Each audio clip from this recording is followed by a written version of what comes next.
Hello everyone, and welcome back to my channel Sparkle English, where I teach you how to improve your level of English. My name is Jennifer, and today we are doing our third punctuation practice. In today's lesson, you have to correct the punctuation of this short story. So there are 4 pages of this story, and there are different punctuation and capitalization errors on each page. Your job is to correct them. So let's begin. Always Beth. Why did this always happen to me? It seems inevitable.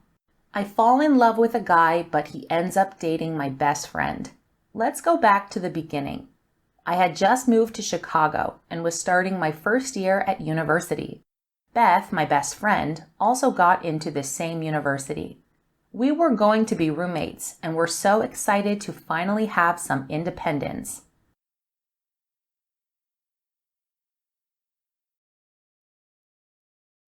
Okay, so let's correct these together. We have an error here at the end of this first sentence. This is a question. It begins with the word why, so it should not end in a full stop. It should end in a question mark. Why did this always happen to me? Next, this comma is incorrect. This is a comma splice. It seems inevitable.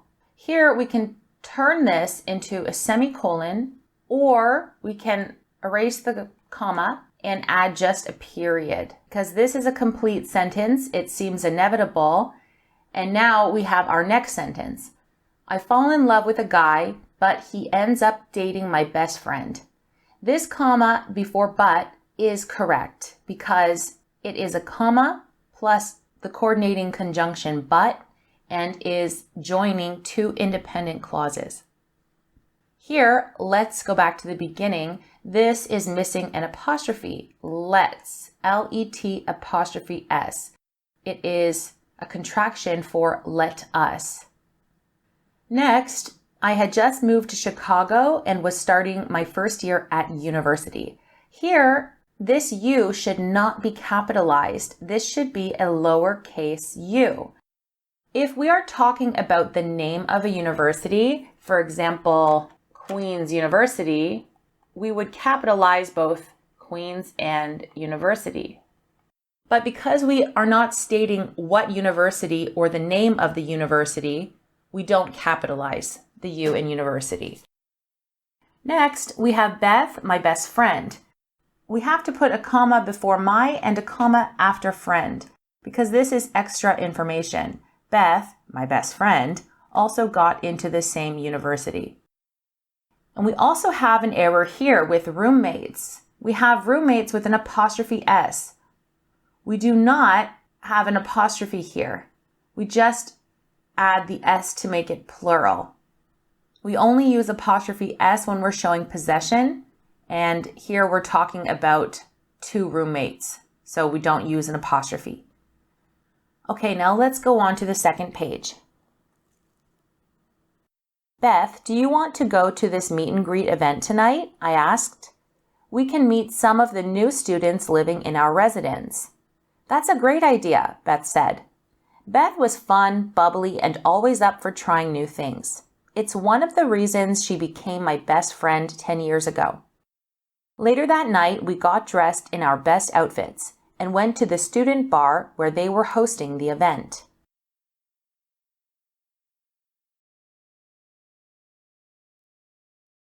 The first error we have is this comma after tonight. This is also a question. It's not a statement. So we have to change this into a question mark. Beth, do you want to go to this meet and greet event tonight? I asked. Next, we're missing a period here after residence. We need to add a period to close this quotation. We can meet some of the new students living in our residence. Here, we are missing commas in this list. Beth was fun, comma, bubbly, comma, and always up for trying new things. And here, we're missing an apostrophe after it. It's one of the reasons she became my best friend.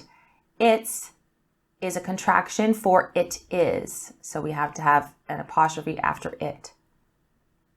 And here, the comma after outfits is incorrect.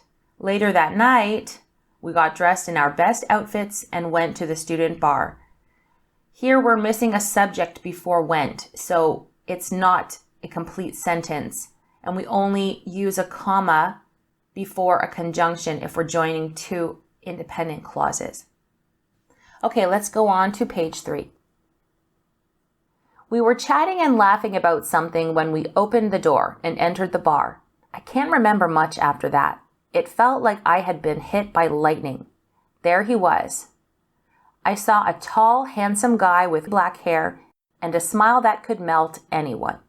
He looked over at us and gestured for us to join him at his table with a bunch of other people. Beth looked at me with a big smile and said, "Come on, Hannah."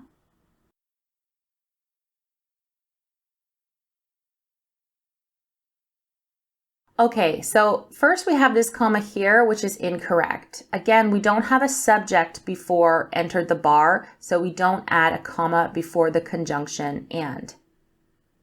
Here, I saw a tall, handsome guy. We put a comma before and handsome because these are coordinating adjectives. I saw a tall, handsome guy with black hair and a smile that could melt anyone.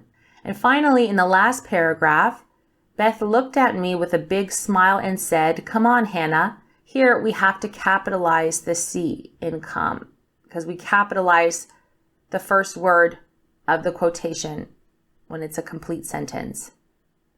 And we also have to add a comma after on because this is the vocative comma. We are addressing Hannah.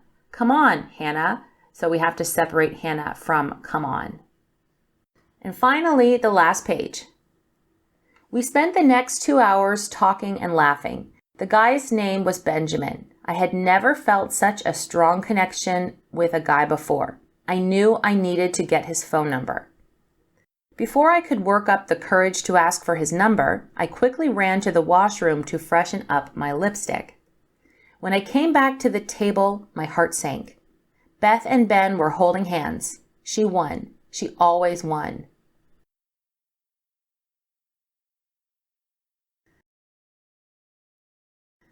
Okay, so the first error is this comma after talking. This is only a list of 2 things, talking and laughing, so we don't add a comma before and. Next, we're missing an apostrophe. The guy's name. We have to put an apostrophe after guy. The guy, apostrophe S, name was Benjamin. And this comma after before is also incorrect. This is a comma splice. Let's turn this into a full stop. I had never felt such a strong connection with a guy before, full stop, or semicolon. I knew I needed to get his phone number.